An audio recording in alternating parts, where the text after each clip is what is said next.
Hi friends, మన ప్రభుడు మన రక్షకుడైనటువంటి యేసుక్రీస్తు నామములో శుభాభివందనాలు తెలియపరుస్తున్నాను. ఈరోజు ఈ విధంగా కలవడానికి గల కారణం ఏంటంటే, ఈ మధ్యన ఒక పోస్ట్ అనేది బాగా వైరల్ అవుతుంది, లేకపోతే బాగా ట్రెండింగ్ అవుతుంది. ఏంటి ఆ పోస్ట్ అంటే, ఆ పోస్ట్ చాలామందికి మరి అది ఎలా కనిపిస్తుందంటే, అనేక మందికి షేర్ చేద్దామా అన్నట్లు కనిపిస్తుంది. కనుకనే అనేక మందికి షేర్ చేశారు. కొన్ని మిలియన్స్ ఆఫ్ పీపుల్ ఆ యొక్క పోస్ట్ని చూశారన్నమాట. అందులో షేర్ చేసిన వారిలో మన క్రికెటర్స్ ఉన్నారు, అలాగే సినిమా వాళ్ళు కూడా ఉన్నారు.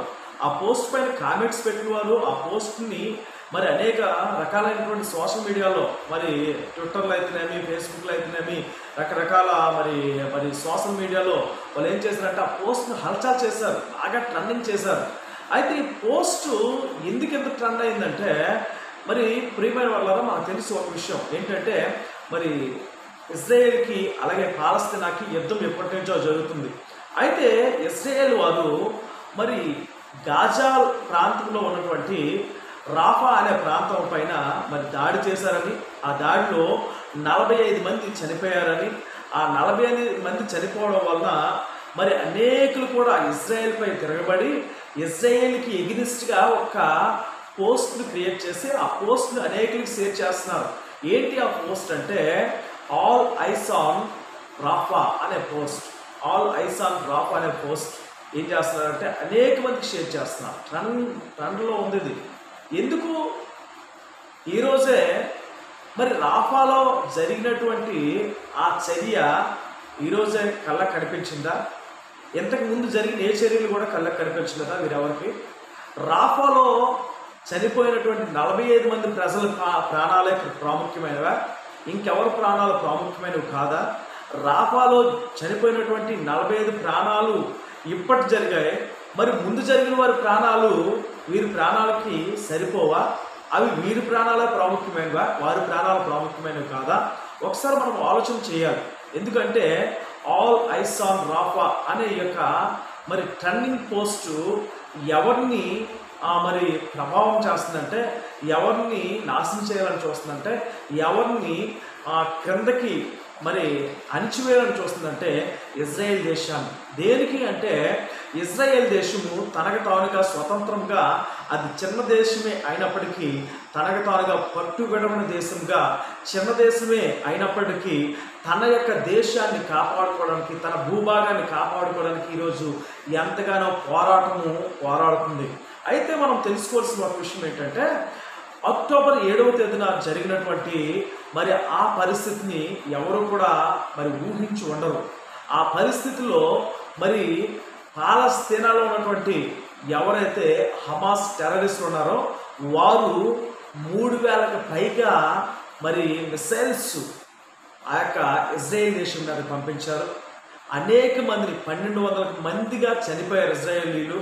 అలాగే 200కు పైగా అనేక మందిని, స్త్రీలను, పసిపిల్లలను అందరినీ కూడా వాళ్ళు ఏం చేస్తారంటే తీసుకొచ్చి బందీలుగా తీసుకుని వచ్చి వారిని చిత్రహింస పెట్టి చిన్నపిల్లలను తల్లుల ముందే చంపేసి, తల్లులను చిన్నపిల్లల ముందే చంపేసి వారు అనేక రకాలుగా హింసించి అనేక మందిని అత్యాచారం చేశారు.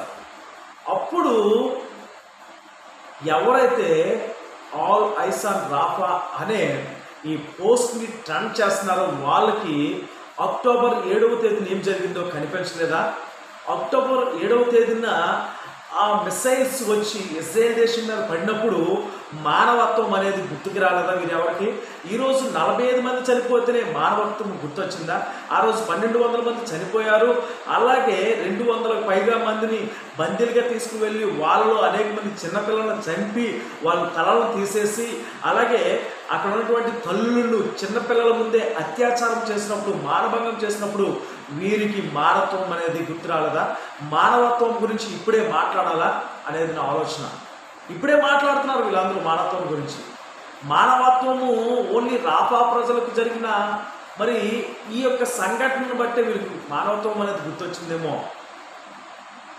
ఇక్కడ చూడండి, ఇజ్రాయేల్ ప్రజలు ఎప్పుడూ కూడా ఇజ్రాయేల్ యొక్క ఆర్మీ పాలస్తీనాపై దాడి చేస్తున్నప్పుడు ప్రజలకి హెచ్చరిక చేస్తుంది.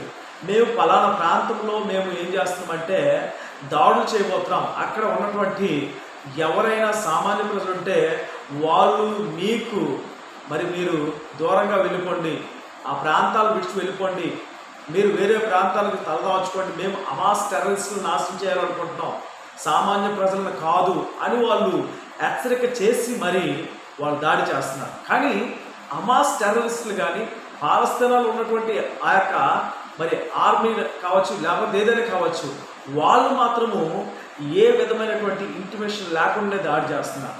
గుర్తుంచుకోండి. చూసారా, ఇజ్రాయేల్ దేశానికి ఉన్న హమాస్ టెర్రరిస్టులకి లేకపోతే వేరే దేశాలకు ఉన్నటువంటి ఆ యొక్క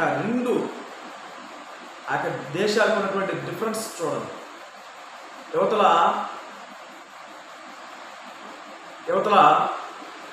ఇజ్రాయేల్ దేశము ఇన్ఫార్మ్ చేసే దాడి చేస్తుంది, కానీ వేరే దేశాలు ఇన్ఫార్మ్ చేసి దాడి చేయవు. ఇది గుర్తుంచుకోండి. సామాన్య ప్రజలు చనిపోకూడదు అనేది ఇజ్రాయేల్ యొక్క ఆలోచన, కానీ సామాన్య ప్రజలు చనిపోయినా పర్వాలేదు అనేది చాలా దేశాల యొక్క ఆలోచన. కానీ ఇజ్రాయేల్కి ఏ దేశం కూడా చాటు రాదు. ఇజ్రాయేల్ చాలా చిన్నది, కానీ ప్రపంచాలన్నీ కూడా ఇజ్రాయేల్నే చూసి ఉన్నాయి. ఇజ్రాయేల్లో ఉన్నటువంటి ఆ ఐరన్ డోములు చూడరు వాళ్ళని కాపాడడానికి. ఆ రోజు ఆ ఐరన్ డోములు లేకపోతే ఇజ్రాయేల్ దేశం ఉండేదా? ఆ రోజు మీకు అందరికీ కూడా మానవత్వం గుర్తు రాలేదా? భారతదేశంలో ఉన్నటువంటి అనేక మంది హీరోస్, అనేక మంది సినిమా యాక్టర్స్, క్రికెటర్స్, భార్యలు క్రికెటర్స్, అనేక మంది ఉన్న స్థితిలో ఉన్నవారు వీళ్ళు ఏం చేస్తున్నారంటే ఈ పోస్ట్ ట్రెండ్ చేస్తున్నారు. ఆల్ ఐస్ ఆన్ రాఫా అని ఎగెనిస్ట్గా కామెంట్స్ పెడుతున్నారు. ఇజ్రాయేల్ దేశానికి ఎగెనిస్ట్గా అనేకమైనటువంటి కామెంట్స్ పెట్టి హల్చల్ చేస్తున్నారు. ఈ భారతదేశంలో ఏం జరుగుతుందో కూడా మీకు తెలియదు. భారతదేశంలో ఒక తక్కువ కులం వాడిపైన వచ్చపోసినప్పుడు ఎవడు కామెంట్ చేయడు. ఈ భారతదేశంలో తక్కువ కులస్తుడిని చితకబాదుతున్నప్పుడు ఎవడు కామెంట్ చేయడు. ఈ భారతదేశంలో తక్కువ కులస్తుడు నీరు తాగాడని, వాళ్ళ బావిని అంటాడని, వారి బావిని గుట్టాడని, వాళ్ళ పక్కన కూర్చున్నాడని వాళ్ళని చితక కొట్టినప్పుడు ఏ విధమైనటువంటి సినిమా యాక్టర్ కానీ ఏ విధమైనటువంటి ఎవడో కూడా అడగడు. అదేవిధంగా మన మణిపూర్ పక్క దేశం కాదండో, మన దేశమే. భారతదేశంలో ఒక మణిపూర్ రాష్ట్రం ఉందని, ఆ మణిపూర్ రాష్ట్రంలో అనేకమైనటువంటి ఘోరమైనటువంటి కార్యాలు జరిగాయని, ఆ కార్యాలు జరిగినప్పుడు వీళ్ళందరూ ఎక్కడికి వెళ్ళిపోయారు? వీళ్ళకి మానవత్వం అప్పుడు గుర్తు రాలదా? మణిపూర్లో జరిగినటువంటి ఆ యొక్క సమస్యలు ఏవైతే ఉన్నాయో, అనేక మంది స్త్రీలను మానభంగం చేశారు, అత్యాచారం చేశారు, బట్టలు విప్పి ఊరేగించారు, భరతమాతను ఊరేగించినట్టు ఊరేగించారు. అనేక మంది చిన్నపిల్లలను తలకాయలు కోసేశారు, తలకాయలు తెంచేశారు. అప్పుడేమైంది? భారతీయులే కదా మీరు, భారతదేశంలో ఉన్నారు కదా, భారతదేశం యొక్క అన్నమే కదా తింటున్నారు, మీరు గడ్డేమని తింటున్నారా? ఆ రోజు మానవత్వం గుర్తు రాలదా? మణిపూర్లో ఇన్ని జరుగుతున్నప్పుడు ఆ రోజు మానవత్వం గుర్తు రాలదా?